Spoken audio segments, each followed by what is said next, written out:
Hi guys, welcome to legal edge after college. मेरा नाम है अर्पिता एंड आज मैं आई हूँ तुम्हें पढ़ाने। इतने समय से स्ट्रैटेजी, तरीके, तकनीक, schemes to clear CLAT PG, तो आज फाइनली मैं सारी स्कीमें छोड़ के सिर्फ और सिर्फ तुम्हें पढ़ाने आई हूँ। ठीक है, क्या पढ़ाने आई हूँ? बहुत बहुत बहुत इंपॉर्टेंट चीज जो कि तुम्हारे एग्जाम के लिए शायद सबसे ज्यादा रेलेवेंट है, और वो है केस लॉज। अप्रैल के कुछ मोस्ट इंपॉर्टेंट केसेस मैं तुम्हें पढ़ाने आई हूँ। इस वीडियो को संभाल के रखो। सबसे पहले तो सब्सक्राइब कर लो चैनल को। अपने फ्रेंड के साथ शेयर करने के लिए तुरंत रेडी रहो। क्यों? क्योंकि अगर अगर तुमने तैयारी शुरू नहीं की है, केस लॉस तुम्हें कंफ्यूजिंग लगते हैं, तुम्हें पता ही नहीं है केस लॉ समरी बनानी कैसे है, तो ये वीडियो से एटलीस्ट तुम्हें ये तो समझ में आ जाएगा कि केस लॉ समरीज बनाते कैसे हैं, इफ नथिंग एल्स। ठीक है, तो सबसे पहले आता है केस का नाम। हम अप्रैल के केसेस कर रहे हैं। अप्रैल के केसेस में हमारे पास सबसे पहला केस है Sajal Bose versus state of West Bengal. इसका साइटेशन है 2026 INSC 322। Date of the judgement इसमें लिखी है, तुम्हें याद करने की जरूरत नहीं है। डेट ऑफ द जजमेंट इतना इंपॉर्टेंट नहीं होता है, बेंच इंपॉर्टेंट है।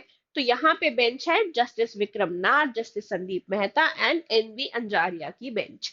इन 3 जज बेंच ने ये जजमेंट दिया था। अब इसके बाद क्या समझना होता है? इसके बाद हमें समझना होता है कि ये केस है किस बारे में। ठीक है, तो before moving on to the facts of the case, what you have to understand the provision of this thing. ठीक है, दिस केस। तो कौन कौन से सेक्शंस लगे हैं यहाँ पे? तो क्या क्या लगा है?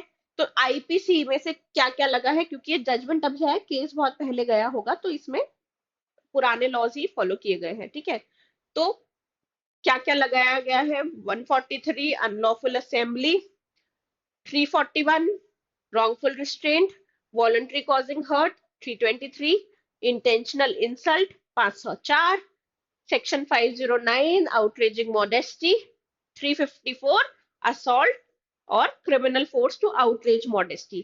अब इसमें देखो, एक बहुत अच्छी चीज और एक बहुत अच्छी प्रैक्टिस जो तुम्हें भी करनी चाहिए, वो ये है कि BNS और आईपीसी दोनों को यहाँ पे इंटीग्रेट किया गया है।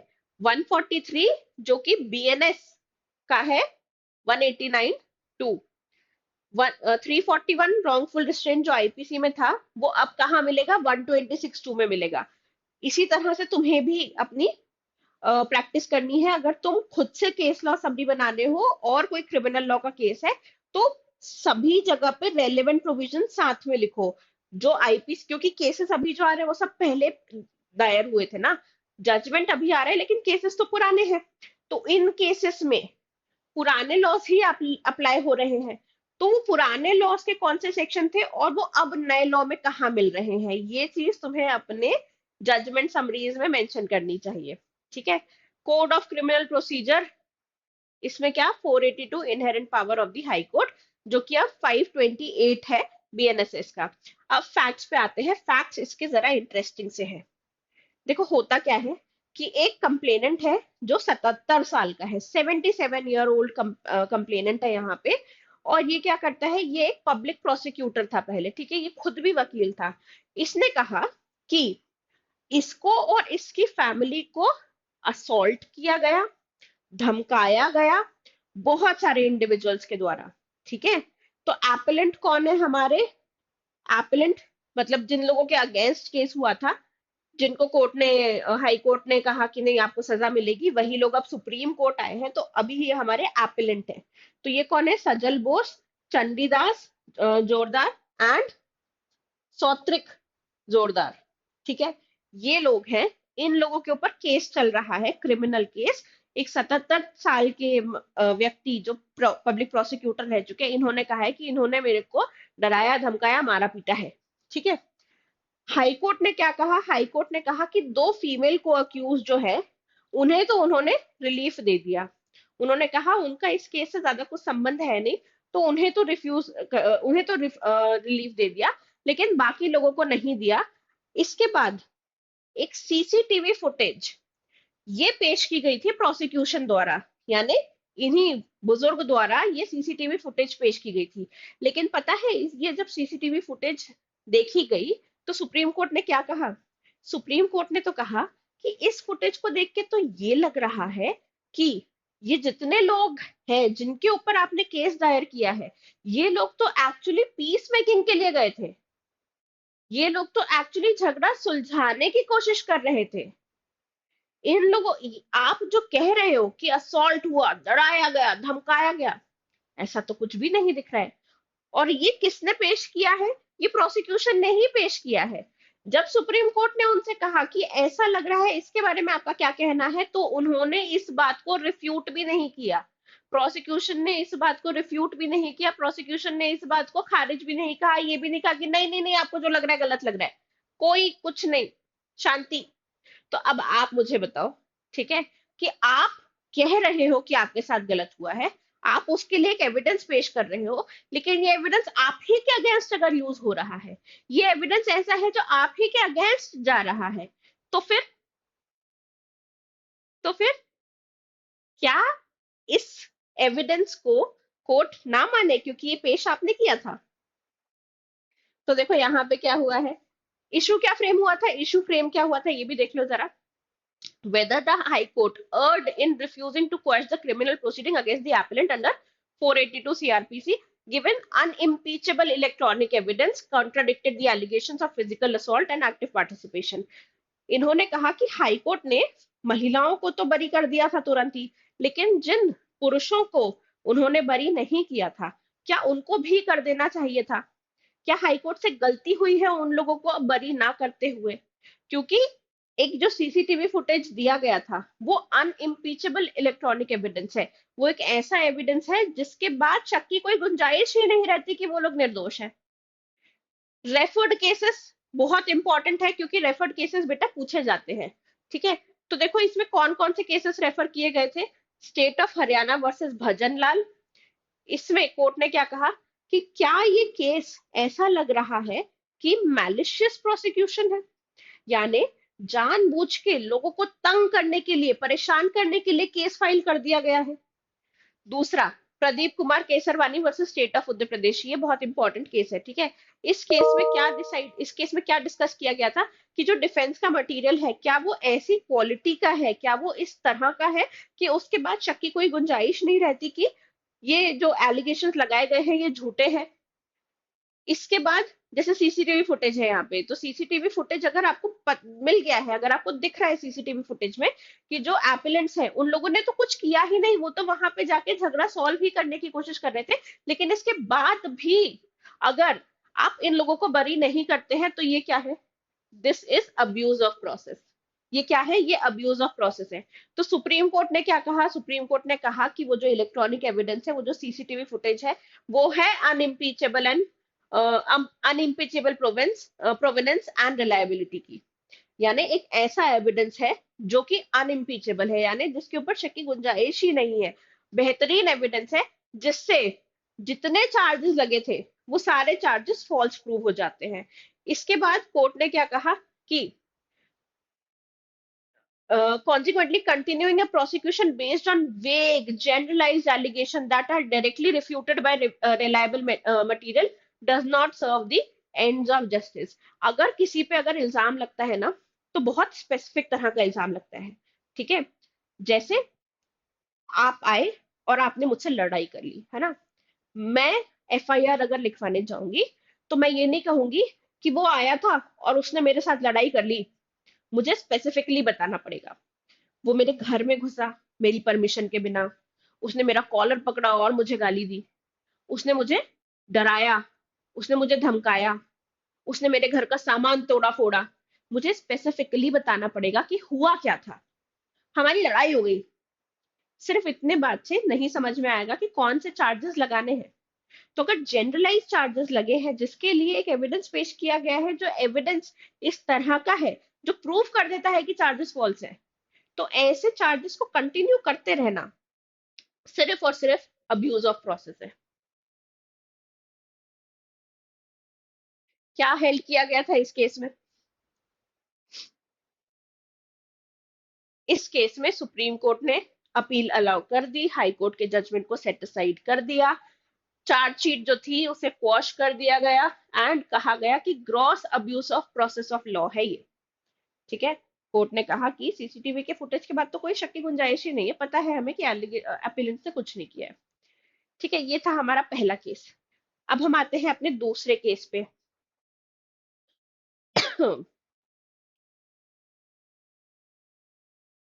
ये है MS Piaggio vehicles private limited versus state of Uttar Pradesh and others.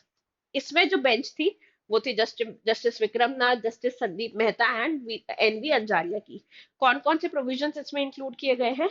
Constitution of India का आर्टिकल 136 जो स्पेशल लीव पिटिशन के बारे में बात करता है, 226 जो पावर ऑफ हाई कोर्ट्स के बारे में बात करता है, Uttar Pradesh industrial state development act के बारे में बात की गई है उसका सेक्शन 7, लीज डीड कोवेनेंट्स के clauses 3, 3O, 5 regarding obligation to raise construction and put the property to industrial use. अब देखो, फैक्ट्स ऑफ द केस में तुम्हें बताती हूँ होगा क्या यहाँ पे। यहाँ पे एक पर्सन है, इस पर्सन को लीज पे 33 एकड़ जमीन दी गई सरकार द्वारा। ठीक है, उत्तर प्रदेश सरकार द्वारा 33 एकड़ जमीन दी गई। क्यों? इंडस्ट्रियल प्लांट लगाने के लिए। ठीक है, 33 एकड़ की जमीन इंडस्ट्रियल प्लांट लगाने के लिए दी गई। इस डीड में साफ साफ लिखा था कि 6 साल के अंदर अंदर उन्हें इस जमीन पे नया कंस्ट्रक्शन करना होगा, इस जमीन पे नई इंडस्ट्री बनानी होगी। इन्होंने क्या किया? इन्होंने 6 साल तक कोई नया कंस्ट्रक्शन नहीं किया। इनफैक्ट जो पुराना कंस्ट्रक्शन था वहीं से अपना काम चलाते रहे। अब इस बात को समझो कि इससे फर्क क्या पड़ता है कि उन्होंने कंस्ट्रक्शन किया या नहीं किया। पड़ता है। क्यों पड़ता है? स्टेट के पास कुछ जमीन खुद की होती है, ये जमीनों से स्टेट लीज के पैसा लेता है, यानी ये एक रेवेन्यू सोर्स भी है। और सबसे इंपॉर्टेंट बात, इस जमीन को किसी को किराए पे देके स्टेट एम्प्लॉयमेंट अपॉर्चुनिटी जनरेट कर सकता है अपने शहर के लिए, है ना। 33 एकड़ लैंड, कितनी बड़ी जमीन है सोचो। यहाँ पे अगर बहुत सारे इंडस्ट्रियल प्लांट्स खड़े हो जाएं, बहुत सारी इंडस्ट्रीज लग जाएं, तो सोचो कितने सारे लोगों को एम्प्लॉयमेंट मिल सकती है। और जब ये लीज दी गई थी तब ये बात क्लियर करी गई थी कि 6 साल के अंदर अंदर आपको इंडस्ट्रियल प्लांट का कंस्ट्रक्शन शुरू करना पड़ेगा, है ना। ये बोला गया था, ये दिया गया था, पर नहीं किया गया। इसके बाद उन्होंने एक शो कॉज नोटिस किया कि 1 साल के अंदर अंदर आप कंस्ट्रक्शन शुरू कर दो, और जो फीस है, जो आपके ऊपर फाइन लगाया जा रहा है वो फाइन पे ऑफ कर दो। दोनों नहीं किया। ठीक है, ना फीस पे करी, ना ही कंस्ट्रक्शन चालू किया, दोनों नहीं किया। अब हाई कोर्ट ने, अब इसके बाद क्या किया? जो लीज थी वो फोरफीट कर ली गई, फोरफीट कर ली गई यानी खत्म कर दी गई। ये कहा गया कि अब आप हमारी जमीन खाली करो और जाओ, अभी हमारी जमीन खाली करो और निकल जाओ, ये कहा गया।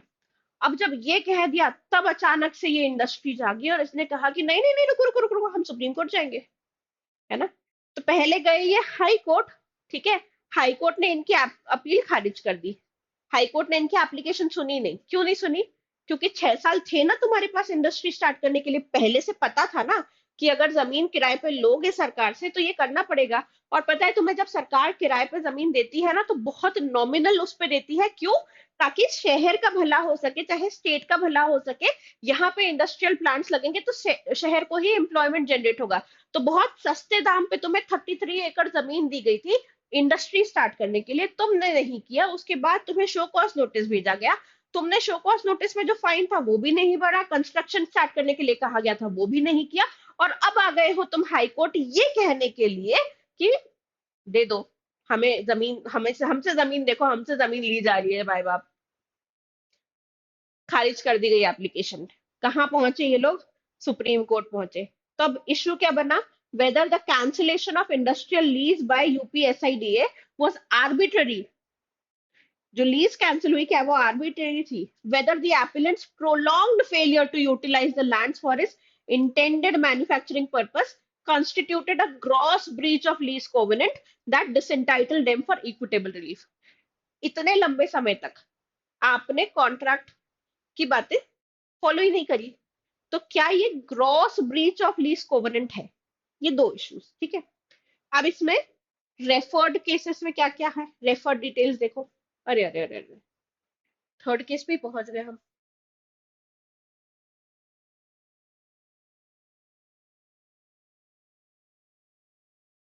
हाँ, रेफर्ड डिटेल्स देखो। The courts reasoning primarily relied upon the Uttar Pradesh industrial area development amendment act, ये डिटरमाइन करने के लिए कि इस तरह की लीज अगर दी जाती है तो उससे स्टेट का क्या बेनिफिट होता है।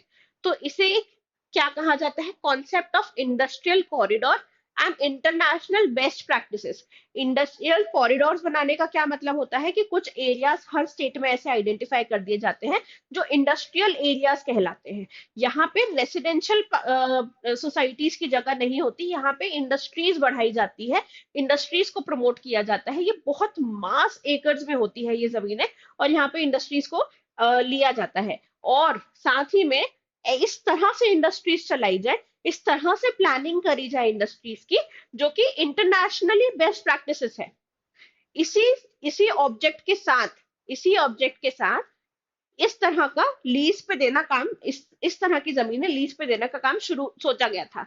लेकिन अगर एपिलेंट कैलस है, लेकोनिक है, यानी अपनी तरफ से कुछ कर ही नहीं रहा है, जो बिल्ड करने के लिए कहा गया था 7 साल हो गए और तुम बिल्ड नहीं कर पाए, पब्लिक पर्पस के लिए तुम्हें अलॉट की गई थी ये जगह, और तुम इस जगह का यूटिलाइजेशन ही ढंग से नहीं कर पाए, तुम वो चीजें कर ही नहीं पाए जिससे इस शहर के, इस स्टेट के लोगों का भला हो पाता, तो फिर तुम्हें इस जमीन को खाली कर ही देना चाहिए। रेशियो क्या था? The court held that primary objective of establishing industrial area is foster economic development and employment. Primary objective क्या है स्टेट का? इकोनॉमिक डेवलपमेंट और एम्प्लॉयमेंट बढ़ाए। इसीलिए जो लीगल अलॉटीज थे, जिनको ये दी गई थी जमीन, उन लोगों को टाइम बाउंड शेड्यूल फॉलो करना जरूरी था। एक सिंगल ब्रिक तक नहीं लगाई गई नई कंस्ट्रक्शन की, ठीक है, सिंगल ब्रिक तक नहीं लगाई नई जगह की। इसीलिए कहा गया कि ये केस डिसमिस किया जाए, ठीक है, ये जो अपील थी ये रिजेक्ट कर दी गई, हाई कोर्ट का जो जजमेंट था उसे अपहोल्ड कर दिया गया, और कोर्ट ने कहा कि आपको ये जगह खाली करनी पड़ेगी एंड पीसफुल पोजेशन देना पड़ेगा, ठीक है। इसके बाद जो कोर्ट, हाई कोर्ट ने पेनल्टी लगाई थी ऑलमोस्ट 11 करोड़ की, 10.95 सीआर की, जो डिपॉजिट हो गई थी वो रिफंड कर दी जाए अक्रूड इंटरेस्ट के साथ, ऐसा कहा गया, ठीक है। तो ये केस इंपॉर्टेंट है, इसको भी ध्यान से समझो। फैक्ट समझ में आ रहे हैं ना? तुम्हें ये समझ में आता है कि जजमेंट में जो हेल्ड वाला पार्ट है वर्सेस रेशियो वाला पार्ट है, उसमें डिफरेंस क्या है? अगर पता है तो कमेंट्स में मुझे बताओ, नहीं पता है तो कमेंट्स में मुझसे पूछो, ठीक है, मैं बताऊंगी। थर्ड केस पे आते हैं। थर्ड केस है Shiv Kumar versus state represented by inspector of police. Hmm, ये केस है हमारा अप्रैल का। इसमें जो जज है वो है श्री नरसिम्हा एंड मनोज मिश्रा, ठीक है, पीएस नरसिम्हा एंड मनोज मिश्रा। इसको कैसे प्रोनाउंस करना है मुझे एक बार बताना है ना। तो पीएस नरसिम्हा एंड मनोज मिश्रा जी की बेंच थी। अगर तुम मुझे थोड़ा बहुत भी जानते हो ना, if you know me just a little, तो तुम्हें पता होना चाहिए कि मुझे क्रिमिनल केसेस कितने पसंद है। क्रिमिनल डॉक्यूमेंट्रीज मुझे बहुत देखना पसंद है, इस तरह के केसेस के बारे में मुझे पढ़ना बहुत पसंद है, और इस तरह के केसेस ना बड़े मजेदार होते हैं पढ़ने के लिए, टू बी ऑनेस्ट, ठीक है। तो ये केस किस बारे में था देखो। 294 ऑब्सीन एक्ट्स एंड सॉन्ग्स, ठीक है, ये बीएनएस में कहा मिलता है? 296 में मिलता है। आईपीसी सेक्शन 302, मर्डर हुआ है केस में, बीएनएस में 1031। IPC section 304 part 2 culpable homicide not amounting to murder, ये बीएनएस में कहा मिलेगा? 105 में मिलेगा। 324 voluntary causing hurt by dangerous weapons और मीन्स, बीएनएस में कहा मिलेगा? 118 में। आईपीसी 34 जो सेवरल पर्सन कॉमन इंटेंशन की बात करता है, बीएनएस में ये सेक्शन 3 सबसेक्शन 5 है। कहाँ पहुंच गए हम? हाँ, अब इसके फैक्ट्स देखो, ठीक है। एपिलेंट कौन है हमारा? सेंथिल और शिवा कुमार, ठीक है। एपिलेंट नंबर 1 सेंथिल है और एपिलेंट नंबर 2 शिवक अक्यूज वन, अक्यूज है हमारा सेंथिल और शिव कुमार। ये लोग क्या है, ये नेबर्स है और क्लोज रिलेटिव है डिसीज्ड के। इसको इस तरह से समझो कि दो लोग हैं, सेंथिल और शिवा कुमार, वो इस घर में रहते हैं। इसके अलावा इनका जो पड़ोस वाला घर है, जिनसे इसकी बाउंड्री लगी हुई है, ये लोग इनके लॉन्ग टाइम नेबर्स हैं, ठीक है, और क्लोज रिलेटिव्स भी हैं। क्लोज रिलेटिव्स में सबसे ज्यादा लड़ाइयां किस चीज पे होती है बताओ? आंख बंद करके बता दोगे कि प्रॉपर्टी डिस्प्यूट, है ना? होता है ना, तुमने अपनी बाउंड्री इतनी मेरे साइड में ले ली, तुमने अपना खेत मेरे खेत में इतना जोड़ लिया, इतनी प्रॉपर्टी मेरी थी, यहां से तुम थोड़ा इधर खिसकाओ। एक एक इंच ऑफ प्रॉपर्टी पे डिस्प्यूट उठता है, एक एक इंच ऑफ प्रॉपर्टी पे क्लोज रिलेटिव्स में ही सबसे ज्यादा उठता है ना? वही हुआ यहाँ पे भी, ठीक है, वही हुआ यहाँ पे भी। तो यहाँ क्या हुआ कि 20 सितंबर 2014 की बात है, एक डिस्प्यूट शुरू हुआ। किस चीज के ऊपर हुआ? बाउंड्री के ऊपर हुआ, ठीक है।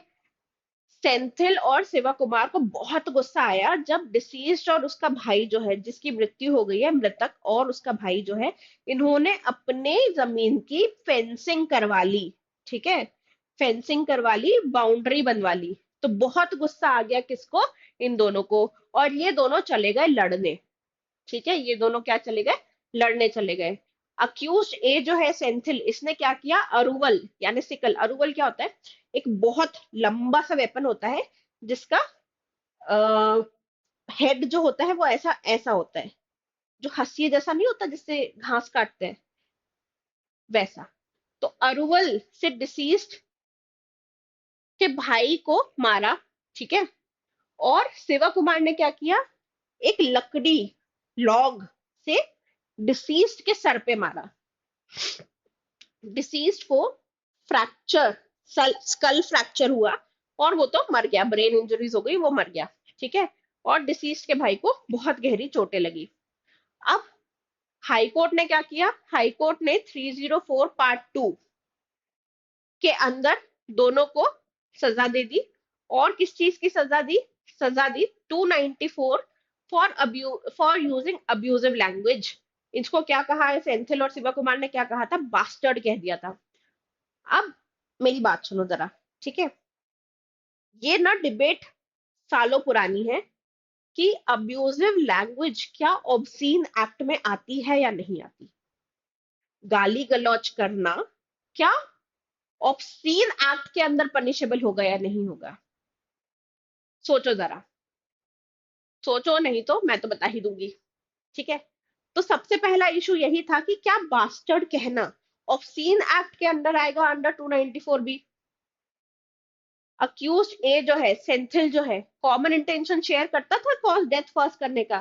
क्या ये लोग क्या ये मारने के इंटेंशन से गए थे? क्योंकि अक्यूज ए ने तो किसको मारा था? उसके भाई को मारा था, है ना? किससे मारा था? अरुवल से मारा था। अक्यूज बी ने लॉक से मारा था, जिससे चोट हो गई। Whether A2's act of striking the deceased with log in the heat of moment warranted a conviction for culpable homicide? Heat of the moment में जो मारा गया, क्या ये culpable homicide का सजा यहाँ पे मिलनी चाहिए या नहीं? अब रेफर्ड केसेस देखो जरा।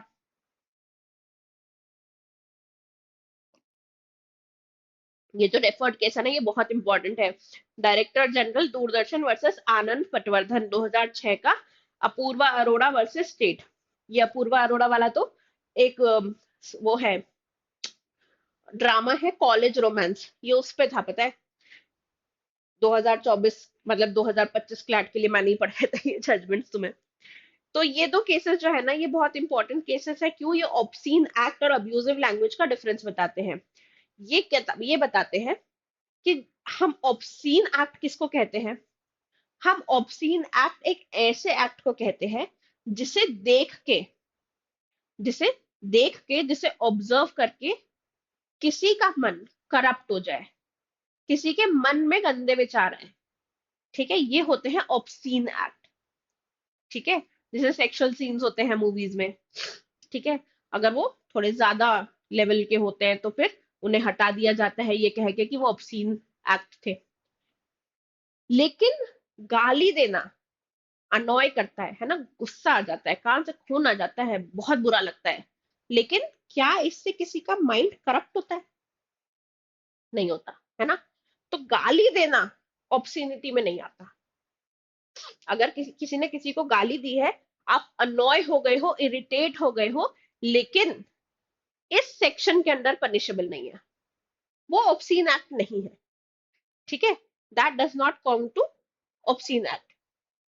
अब इसमें क्या रेशियो दिया गया कि vulgarity is not synonymous with obscenity. Vulgarity और ऑब्सीनिटी में फर्क है ना। अब्यूजिव लैंग्वेज से डिस्गस्ट फील होता है, शॉक फील होता है, लेकिन प्योरियंट इंटरेस्ट नहीं होता, ठीक है। इसीलिए 294 में नहीं आएगा। जहां तक बात है कॉमन इंटेंशन की, the court found it unsafe to convict A1 for fatal blow struck by A2, क्योंकि कोई एविडेंस ही नहीं है प्रायर कंसॉर्ट का या फिर इंटेंशन टू किल का। दोनों जब गए थे लड़ने के, उससे गए थे, बात करने गए थे, पता था कि झगड़ा होगा, लेकिन ये नहीं पता था कि A2 उठा के, जो अक्यूज टू है, जो हमारा शिवा कुमार है, वो उठा के सर पे ही वार कर देगा और वो मर जाएगा। ऐसा यानी कॉमन इंटेंशन तो नहीं था, ठीक है। हाँ, firmly establish liability for culpable homicide. Culpable homicide जो था यहाँ पे सही कहा गया। हेल्ड क्या किया गया, supreme court partly allowed the appeal, it set aside conviction of 294 जो ऑब्सीन एक्ट वाला था उसको हटा दिया, और बाकी अपील अलाउ कर दी। A2's conviction under 304 part 2 was upheld, but its sentence was reduced from 5 years to 3 years rigorous imprisonment. सजा कम कर दी गई, लेकिन सेंटेंस वही रखा गया। अब ये देखो, नेक्स्ट केस तो बहुत ही इंटरेस्टिंग केस है। केस का नाम है Ayub Malik and another versus state of Uttarakhand. बहुत ही इंपॉर्टेंट केस है, बहुत ही इंटरेस्टिंग केस है। इस केस में कौन है हमारे जस्टिस? हमारे पास बेंच है justice Vikram Nath and NV Anjaria की। इसमें किडनैपिंग वाले सेक्शंस, किडनैपिंग रेप वाले सेक्शंस यूज किए गए हैं, protection of child from sexual offences POCSO के सेक्शंस यूज किए गए हैं। सीआरपीसी में 482 inherent power of high court को यूज किया गया है। तो केस किस बारे में है? देखो, केस इस बारे में है कि एक 17 साल की लड़की है शहजादी, ठीक है, एक 17 साल की लड़की है शहजादी, ये जिसकी बेटी है, उसने केस फाइल किया है। उसने कहा कि मेरी बेटी शहजादी को एक अयूब मलिक नाम के आदमी ने बहलाया, फुसलाया और भगा के ले गया। शहजादी की उम्र है 17 साल, ठीक है। 18 साल में लड़की लीगली मेजर बनती है ना। 17 साल की थी जब ये भगा के ले गया। इसके बाद इनका रोमांस शुरू हुआ, शादी हुई और बच्चा भी हो गया है। ये जो एपेलेंट नंबर 2 है, इसने, यानी ये जो शहजादी है, इसने खुद कहा है कि मैं अपनी मर्जी से गई थी आयुब के साथ, मुझे किसी ने फोर्स नहीं किया, उसने मुझे किडनैप नहीं किया, मैं अपनी मर्जी से गई थी, मैं उससे प्यार करती थी, हमने शादी की, हमारा बच्चा हो गया है और मैं बहुत खुश हूं। I am very happy. अब आप मुझे बताओ कि इस केस में होना क्या चाहिए? देखो, लीगली तो वो 17 साल की थी जब वो भागी, है ना। तो 17 साल की लड़की का तो कंसेंट, नो कंसेंट मैटर ही नहीं करता।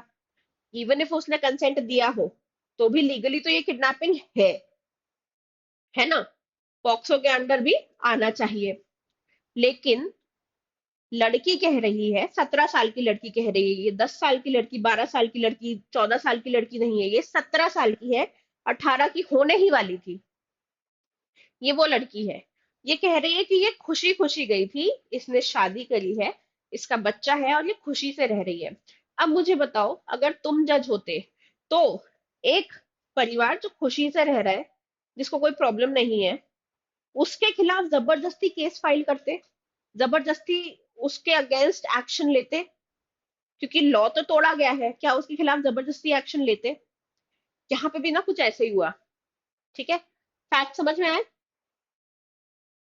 अब इससे पहले कि मैं जजमेंट बताऊं, मैं तुम्हें एक अच्छी खबर बताती हूँ।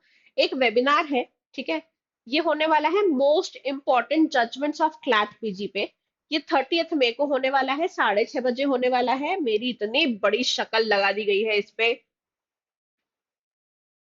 हटाओ, पहले तो शक्ल हटाओ, ठीक है। हाँ, ये ठीक है। तो इस वेबिनार में रजिस्टर कर लो। क्यों? क्योंकि इसमें आने वाले हैं मोस्ट इंपॉर्टेंट केसेस ऑफ 2026, यानी अभी तक जितने केसेस आ गए हैं उसके सबसे इंपॉर्टेंट केसेस हम डिस्कस करने वाले हैं इस वेबिनार में। ये वेबिनार होने वाला है 30 मई को, 30 मई को ये होने वाला है, बहुत ही पास में आ गया है। इसमें रजिस्टर करने के लिए कॉल करना है 6363286363 पे। रजिस्ट्रेशन लिंक जब इसका जनरेट हो जाएगा मैं इसके कमेंट सेक्शन में भी पिन करा दूंगी। एडवांस में रजिस्टर करने के लिए, अपना नाम लिखवाने के लिए पर्ची में अटेंडीज की, क्या करना है तुम्हें? तुम्हें 6363286363 पे कॉल करना है। इस वेबिनार में रजिस्टर करने से क्या क्या फायदे होंगे? एक तो तुम्हें पीडीएफ मिल जाएगी मोस्ट इंपॉर्टेंट केसेस की, क्योंकि मुझे पता है तुमने तो नहीं बनाई है ना, समरीज नहीं बना रहे हो ना केसेस की तुम। तो एक पीडीएफ मिल जाएगी, ये बहुत इंपॉर्टेंट चीज है, ठीक है। दूसरी तुम्हें क्या मिल जाएगी? दूसरी तुम्हें एक बहुत इंपॉर्टेंट डॉक्यूमेंट मिलेगा जिसका नाम है चेकलिस्ट। चेकलिस्ट पता है तुम्हें क्या है?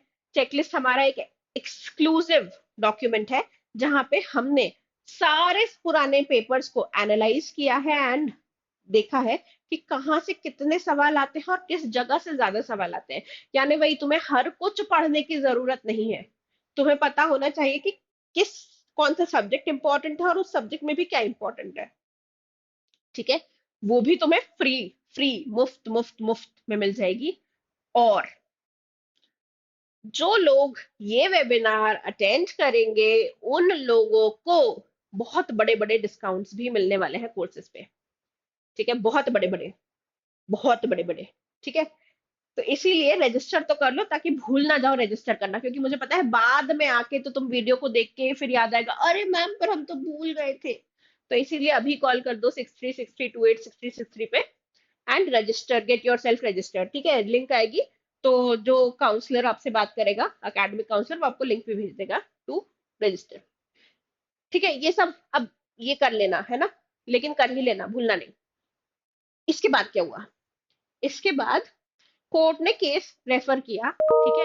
एक केस आया था किरुबकरन वर्सेस स्टेट ऑफ तमिलनाडु का, जो ऑलमोस्ट ऑलमोस्ट ना सिमिलर ही था। 2025 का ये था और 2026 का ये था।